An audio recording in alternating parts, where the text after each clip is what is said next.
जय माता जी, जय माता जी। हिंदू धर्म में अनेक भ्रांतियां हैं। हिंदू धर्म में इतनी अनेकता है, यह तय कर पाना बहुत मुश्किल है कि किस धर्म को हिंदू का दर्जा दिया जाए। जैसे दूसरे धर्मों में पूरी दुनिया में एक जैसा है, भले ही भाषा अलग अलग हो पर धर्म एक जैसा है, इसलिए उनको किसी जाति से नहीं जाना जाता, उनके धर्म से जाना जाता है। मुसलमान से कोई पूछेगा आप कौन हो, वह सीधा उत्तर देगा मुसलमान हूँ, क्योंकि वह मुसलमान बनाया जाता है, उसका फोकस बनाने पर रहता है। उदाहरण के लिए एक टीचर से आप पूछिए आप क्या हैं, वह बताएगा मैं एक टीचर हूँ, क्योंकि टीचर बनाया गया। डॉक्टर से पूछेंगे तो वह पहले यही बताएगा कि वह एक डॉक्टर है, क्योंकि वह बनाया गया है। जो बनाया जाता है उसकी कोशिश होती है और बढ़ने की। लेकिन हिंदुओं में कैसा है, किसी हिंदू से पूछोगे तो नाम बताएगा, जिससे धर्म मालूम हो जाता है।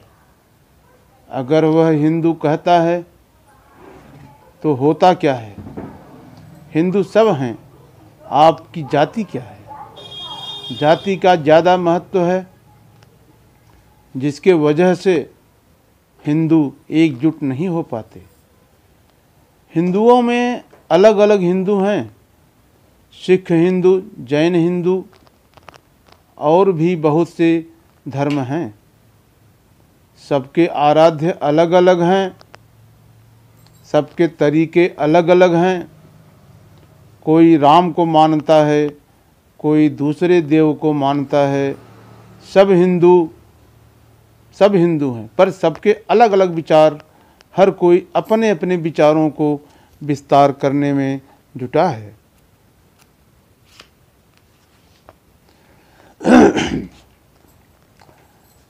किस धर्म में ज़्यादा भ्रांतियां हैं? हिंदू धर्म में जितने धर्म हैं सबके अपने अपने नियम हैं। जो हिंदू किसी धर्म से नहीं जुड़ते हैं, हिंदू नियम उन पर ही लागू होता है, क्योंकि वे आज़ाद हैं। जो रामकृष्ण को मानने वाले हैं उनमें ही सबसे ज़्यादा भ्रांतियां हैं, क्योंकि वे अपने धर्म के अनुसार नहीं चल पाते। हिंदू धर्म का मुख्य ग्रंथ भागवत पुराण माना जाता है। देश में जगह जगह इसका कथा होते रहता है। ग्रंथ जो उपदेश देता है, बहुत कम लोग उसका अनुसरण करते हैं। ग्रंथ में कहीं भी किसी विशेष जाति का वर्णन नहीं है, न तो छुआछूत का वर्णन है। पूरे मानव समाज को एक धागे में पिरोया गया है। यह ग्रंथ, हर ग्रंथ में जो भी संदेश है उसका संबंध शरीर से ही है, बाहरी आडंबर से कोई संबंध नहीं है।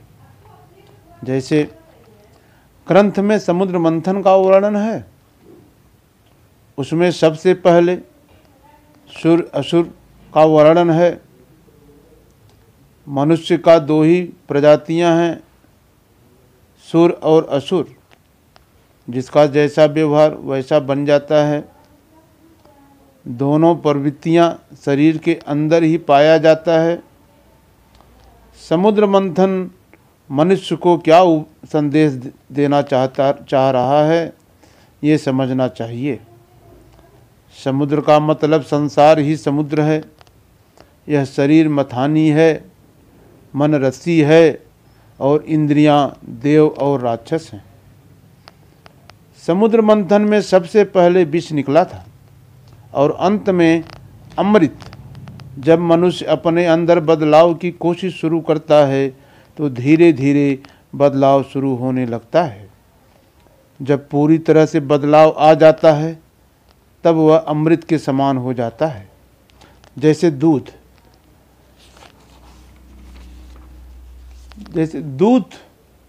दूध में घी तो है पर दिखाई नहीं देता। जब तक दूध को मथा नहीं जाता तब तक घी बाहर नहीं आता। दूध से दही बनता है, फिर माखन निकलता है, उसके बाद माखन को गर्म करने पर घी निकलता है। घी को गर्म करोगे तो घी जल जाएगा, क्योंकि घी बनाने का काम करता है। ठीक यही स्थिति शरीर का होता है। शरीर में इतना मंथन होना चाहिए कि यह घी जैसा हो जाए, तब शरीर के मुख से जो भी वाणी निकलेगा वह उद्धार के लिए निकलेगा। इसलिए मनुष्य को अपने कर्म पर ध्यान देना चाहिए। कर्म के हिसाब से वर्ण तय होता है। 4 वर्ण ही जाति की परिभाषा है, बाकी कोई जाति नहीं है। हर मनुष्य के अंदर ये चारों वर्ण विद्यमान रहते हैं। जैसा जैसा कर्म करते जाता है वैसे वैसे वर्ण बदलता रहता है।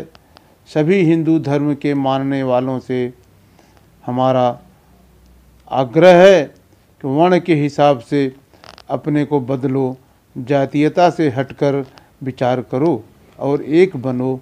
सब ईश्वर के संतान हैं। जब ईश्वर ने कोई भेदभाव नहीं किया तो मनुष्य आपस में भेदभाव करके क्यों लड़ रहा है। जय माता जी।